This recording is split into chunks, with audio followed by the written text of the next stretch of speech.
Leo, welcome to Mr. Queen PH at ito ang inyong December love reading. Ayan. So if you're interested in your love life, maaring maka-resonate ka sa reading na to. Of course, this is a general reading.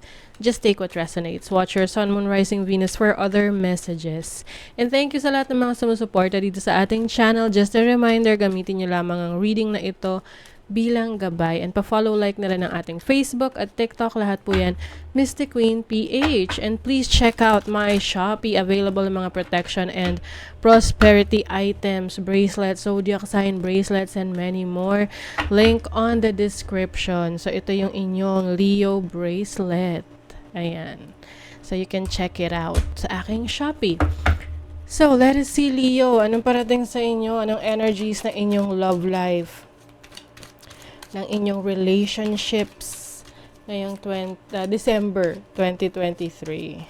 For Leo, December 2023, love life. Oh, the Fool. You are freeing yourself. So there's a lot of freedom. Marami kang mga new experiences ngayong December. Yung iba sa inyo nakalaya na kayo. Nakalaya na kayo sa isang toxic situation, toxic relationship. So ngayon, you are making yourself busy. No? Nagpapaka-busy ka sa mga bagay na kapaki-pakinabang para sa'yo. Especially sa career mo, sa finances mo, with the Page of Coins. Some of you, nagiging busy kayo sa trabaho, sa career ninyo, sa business ninyo. You have, diba? 8 of Coins. Yes, you are dedicating yourself to the craft.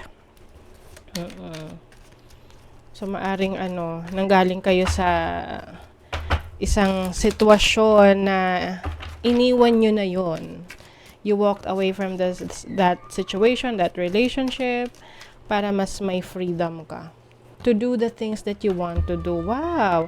6 of Wands. Alam nyo, Leo, marami kayong admirers, lalo na sa work or sa community ninyo, lalo na if you are nasa public eye. So, ibig sabihin, marami sa'yo nakakita. You are being followed by subscribers, followers, likers. Oo. So, there's also a lot of mga success para sa'yo. You're being celebrated. Marami kang admirers. You also have the 2 of Coins. I think, it doesn't mean naman na porket yung iba sa inyo walang relationship ngayon. It doesn't mean na hindi na kayo open sa mga bagong connections. I think, you're trying to balance your personal life tsaka yung iyong public life, yung iyong career. Kasi maaring yung iba lang naman, pwedeng nagkaroon kayo ng maraming limitations in your past situation, past relationships, and marami kayong mga missed opportunities dahil nililimitahan ka ng partner mo, or yung mismong relationship na yon, it became so toxic to the point na laging iniisip mo na lang yung kung paano susolusyonan yung problema ng relationship mo. Kaya hindi mo na na-explore yung mga bagay na gusto mong i-explore in your career, in your personal life. So ngayong December, masaya ka kasi may freedom ka. O 'di ba? 3 of Coins. Yes, you are improving yourself. You are meron ka mga ina-expand sa sarili mo. 8 of Swords. See, this 8 of Swords energy is being trapped in a situation, no? Na alam mong hindi ka na, parang it's not who you really are, na hindi mo na ma-express yung sarili mo. That's why ngayong December, no, you are going to focus on freeing yourself. Freedom to do the things that you want to do. And with the 10 of Cups, I see you experiencing so much love.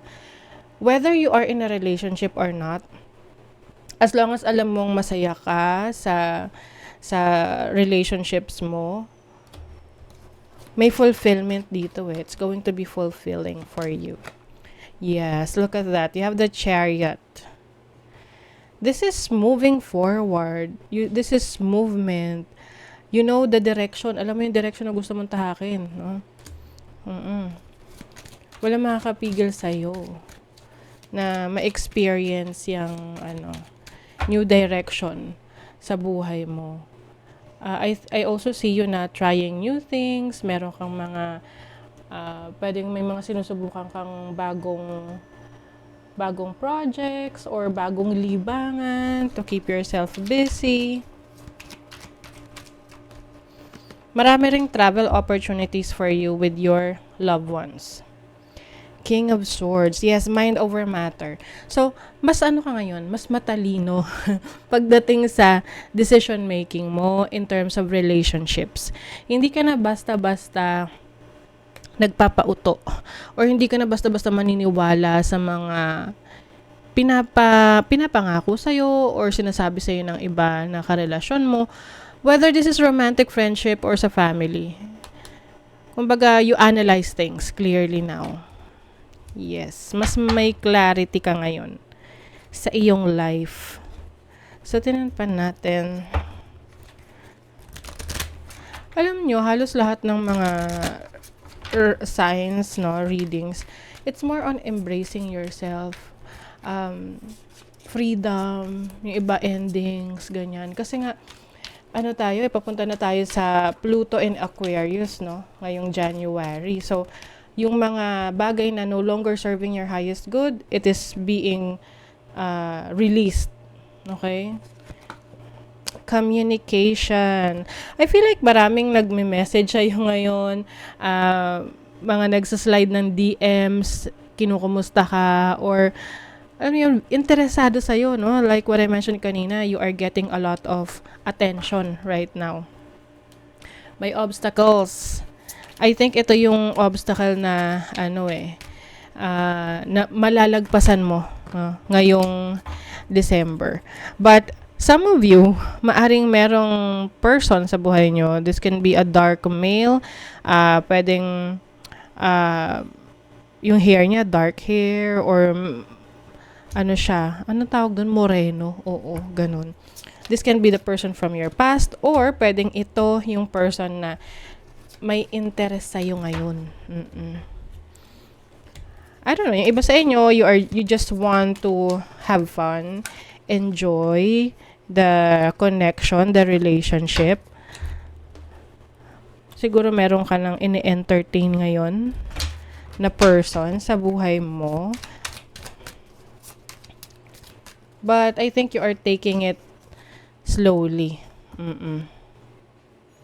Just like you, I'm always doing some form of mission. My energy and wisdom supports those around me. So, talagang yung mga taong alam mong makakasuporta sa'yo or someone na tutulong para mas, mag-grow ka sa buhay, yun yung hayaan mong magstay sa buhay mo. Yes, you are protecting yourself now. And, kumbaga pinoproteksyonan mo yung sarili mo sa mga taong walang commitment.